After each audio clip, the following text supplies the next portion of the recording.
Assalamualaikum warahmatullahi wabarakatuh. Halo semuanya. Jadi, pada video kali ini, saya akan menjelaskan, memaparkan, dan menganalisis bagaimana manajemen kinerja internasional perusahaan di perusahaan Clarion di Indonesia. Sebelumnya, terima kasih kepada Ibu Dr. Sri Rosita SEMM selaku dosen pengampu mata kuliah manajemen kinerja. Baik, lanjut ke videonya. Namun, sebelum saya lanjut untuk memaparkan dan menganalisis lebih lanjut, yang memaparkan dan menganalisis, izin untuk memperkenalkan diri terlebih dahulu ya.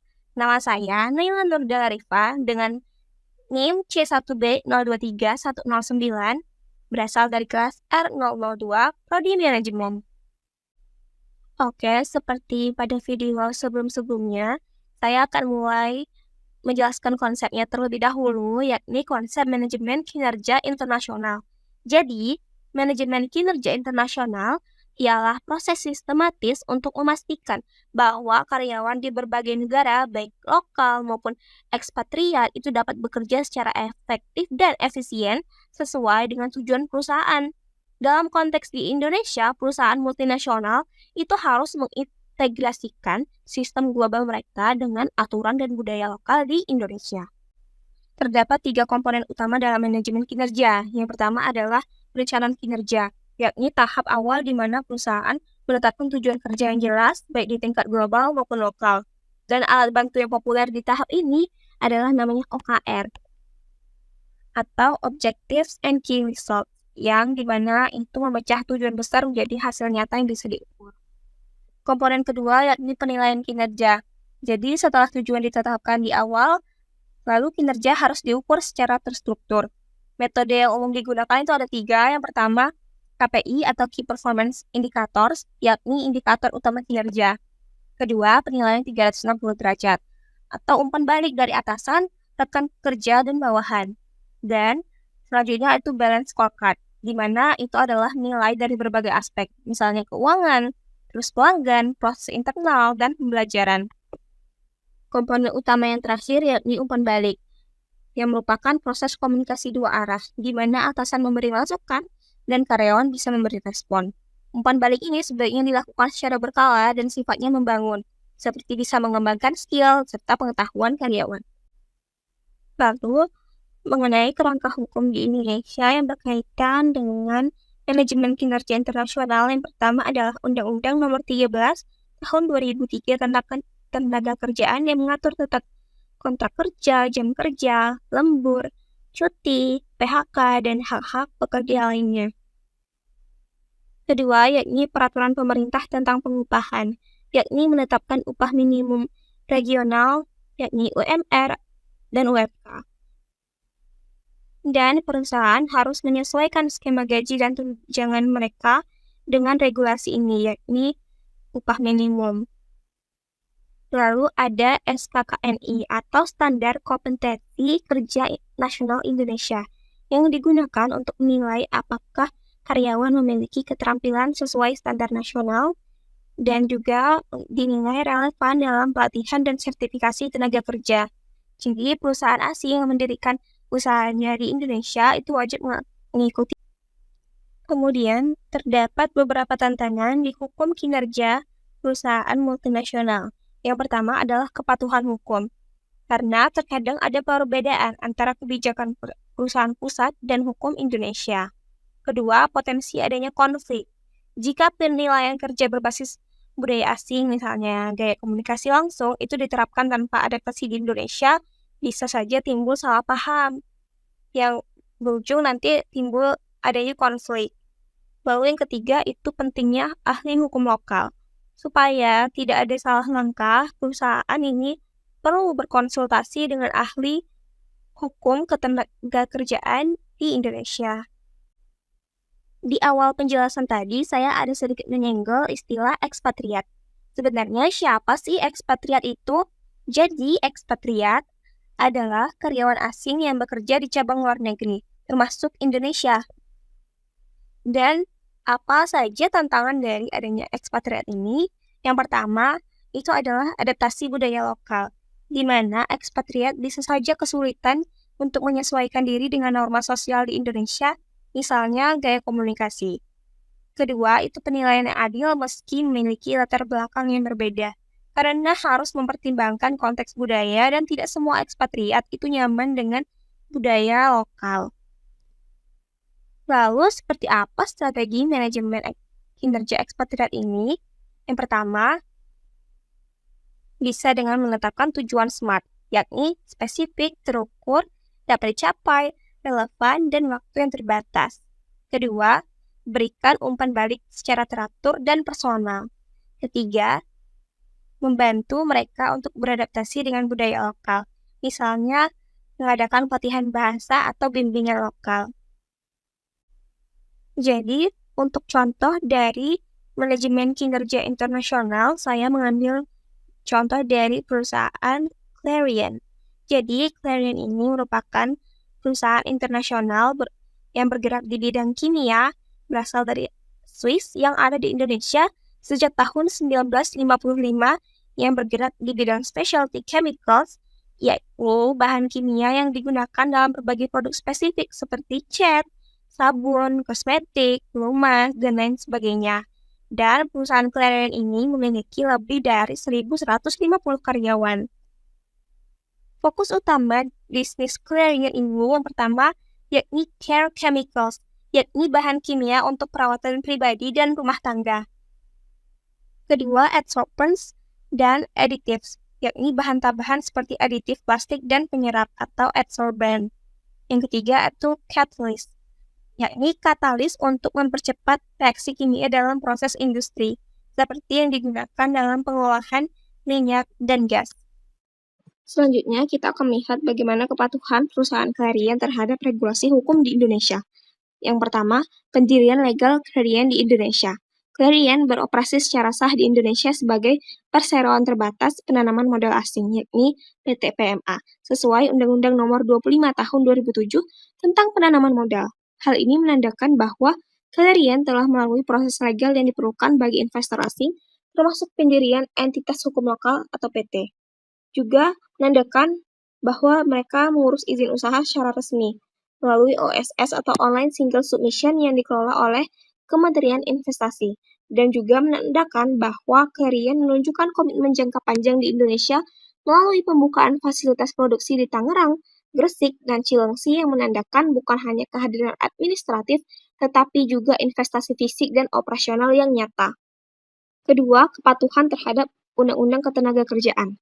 Clarion menjalankan pengelolaan tenaga kerjanya dengan patuh terhadap yang pertama, Undang-Undang Nomor 13 Tahun 2003 tentang Ketenagakerjaan, yang menjadi dasar bagi kontrak kerja, hak dan kewajiban karyawan, cuti, lembur, dan PHK.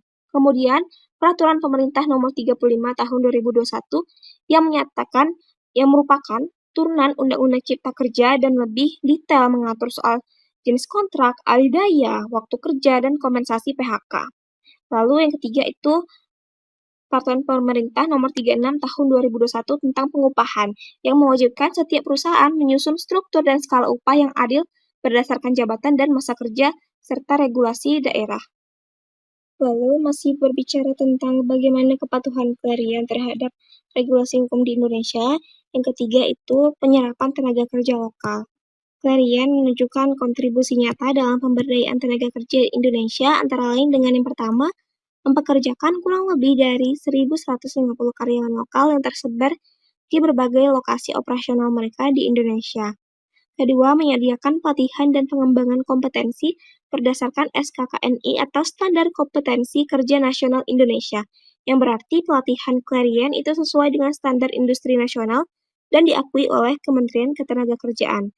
Jadi, Clarion tidak hanya mematuhi kewajiban legal untuk menyerap tenaga kerja lokal, tetapi juga turut meningkatkan daya saing dan keterampilan SDM Indonesia, sehingga memberikan dampak jangka panjang terhadap ekonomi lokal.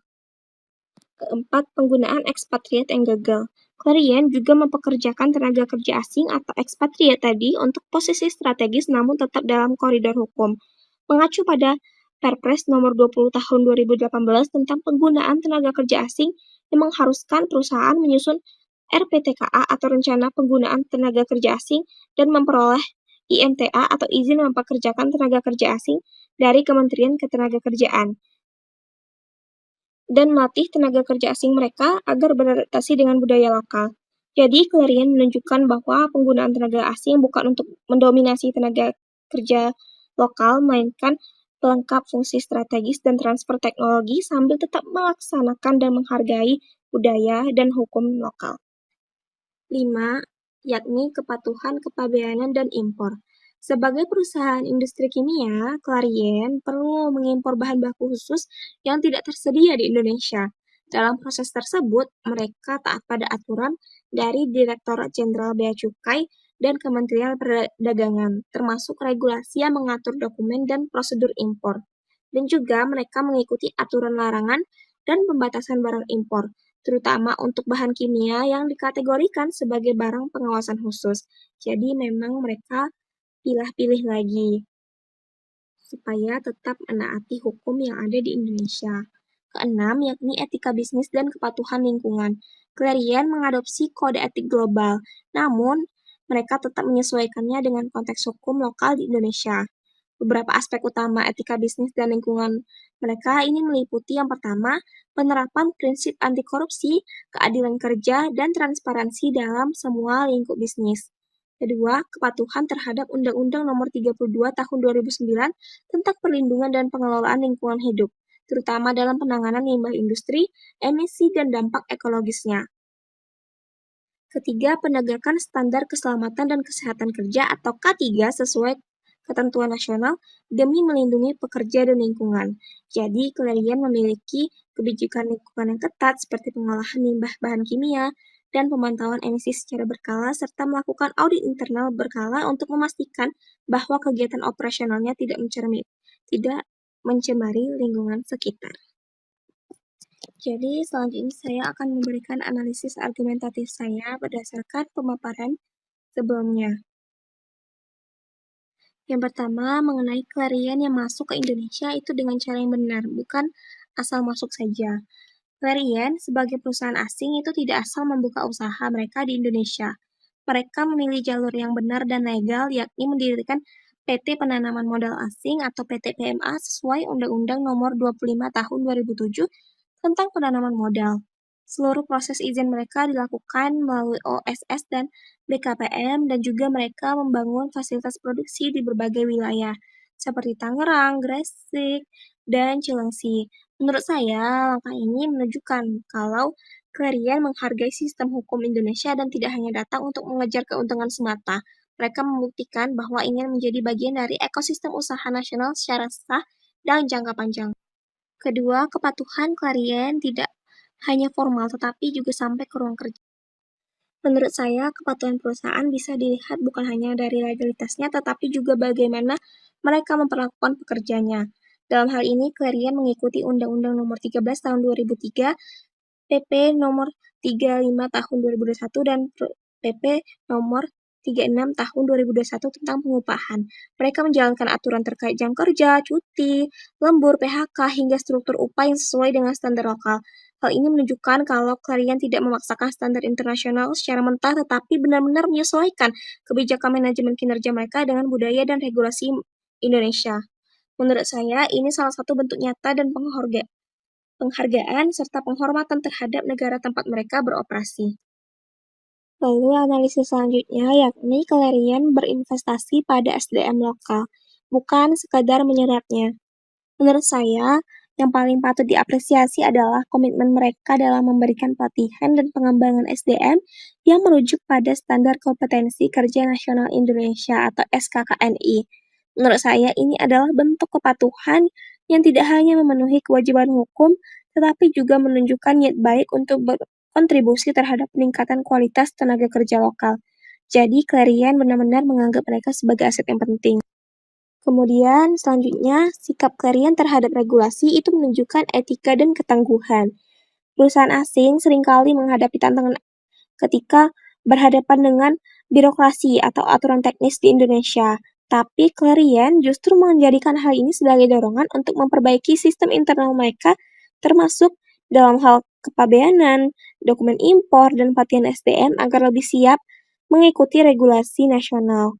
Menurut saya, sikap seperti ini itu sangat mencerminkan etika bisnis yang baik. Daripada mengeluh atau mencari celah, perusahaan Clarion ini justru memilih untuk memperkuat kepatuhan dan menjadikan regulasi ini sebagai bagian dari strategi keberlanjutan bisnis mereka. Jadi, berdasarkan yang sudah saya paparkan, yang sudah saya analisis, saya dapat menarik kesimpulan bahwa Clarion menunjukkan bahwa perusahaan multinasional itu bisa sukses di Indonesia tanpa harus melanggar aturan atau mengabaikan nilai lokal. Dengan mendirikan entitas hukum yang sah, mematuhi regulasi ketenagakerjaan, berinvestasi pada pengembangan SDM lokal, dan menjadikan regulasi sebagai bagian dari strategi, Clarion membuktikan bahwa kepatuhan hukum dapat menjadi landasan untuk membangun bisnis yang berkelanjutan dan etis. Nah, ini tuh bisa jadi contoh baik bagaimana manajemen kinerja internasional bisa diadaptasi secara harmonis dalam konteks hukum dan budaya Indonesia. Sudah cukup sampai di sini penyampaian saya. Semoga video ini bermanfaat bagi yang menonton. Terima kasih. Wassalamualaikum warahmatullahi wabarakatuh.